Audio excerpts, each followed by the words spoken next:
Ja, vi har sammen de 5 kommunikationskulturer. Mundtlig kultur. Talen er tæt knyttet til kroppen og det sociale samvær. Mundtlig kommunikation benytter sig ikke kun af ord, men også betoning, gestus og mimik. Samtalens funktion er ikke kun at overføre informationer, men også at vedligeholde og regulere samværet mellem mennesker. Det mundtlige sprog er meget flydende, og for at støtte hukommelsen benytter man ofte forskellige hukommelseskneb, såsom gentagelser, faste vendinger, fast struktur, lydlige virkemidler som rim og rytme, konkrete billeder eller situationer.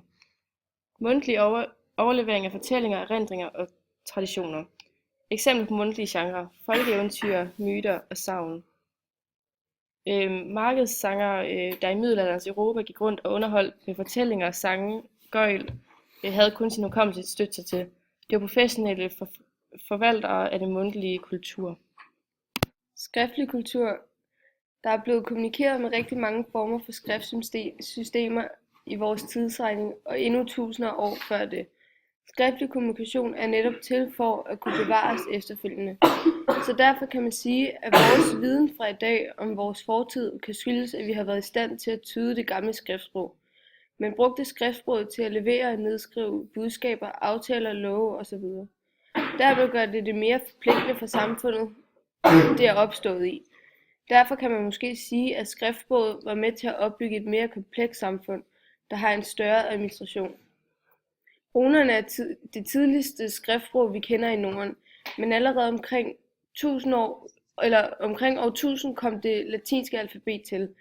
Det latinske alfabet bruger vi stadig den dag i dag. For at kunne udforme den skriftlige kultur har man selvfølgelig brug for redskaber, både til at skrive med og skrive på. Det første korte indskrifter kunne fx indgraveres, ridses, skæres eller males på lertavler, sten, træ osv. Skulle man skrive længere skrifter, skulle man bruge papyrus eller pergamenter. Dog regner man med, at det kun var 10% af befolkningen, som kunne læse og skrive i middelalderen. Skrift betød magt, som var lig med den katolske kirke. Derfor er hellige skrifter, dokumenter og litteratur de ord, der er afskrevet ved håndkraft, såsom hjertebogen her. Trykkultur. Det var i midten af 1400-tallet, at det for første gang blev muligt at trykke mange eksemplarer af den samme tekst. I det første lange stykke tid trykte man især religiøse skrifter. Først da teknologien var på plads, blev trykkultur spredt i Europa. Den trykte kultur åbnede op for en masse muligheder, f.eks. massekommunikation, altså at afsender sender sit budskab eller sin information ud til et anonymt antal modtagere. Ideer, tanker og videnskabelige resultater blev spredt hurtigere grundet af trykkultur. Trykkultur har været og er stadig et af vores vigtigste midler til information. Den trykte kultur har været en stor del i menneskets hverdag. Det kunne fx være læring i skolen. Bogtrykkeriet betød videnskabelige resultater, der blev spredt langt hurtigere end før. Audiovisuel kultur. I den audiovisuelle kultur er både billede og lyd en stor del af det. Efter bogtrykkerkunsten blev opfundet, blev det vildt populært at trykke billeder med tekst til, og populariteten blev ved med at vokse. Man startede med at bruge den audiovisuelle kommunikationskultur i form af træsnit, men senere i slutningen af 1700-tallet blev xylografiet opfundet, og det blev brugt til finere bogillustrationer. Derefter kom fotografiet, som gjorde det muligt at gemme øjeblikke, så man altid kan se det igen.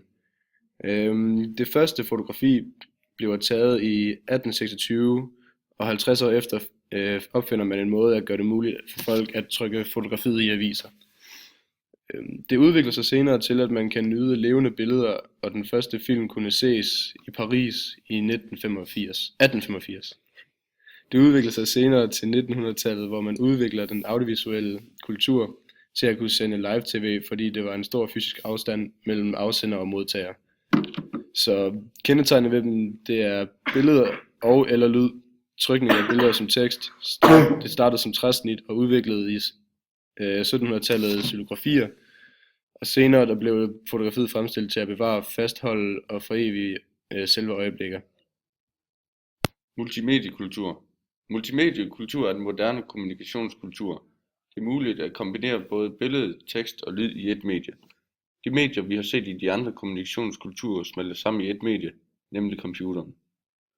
Det er nu muligt at skrive breve og sende dem som mail, høre radiospil, købe varer i andre verdensdele, downloade film og musik, tale i telefon og man kan endda se den, man snakker med. Denne sammensmeltning af medierne kaldes for mediekonvergens. Internettet er det bedste eksempel på et medie, der forener forskellige medieformer, men også mobiltelefoner, der både kan fotografere, filme og sms'e, er et udtryk for mediekonvergens. Det er også i mediekulturen, de sociale medier som Facebook, Instagram osv. brød frem. De sociale medier fylder nu rigtig meget i manges hverdag og er et rigtig godt eksempel på multimediekulturens præg.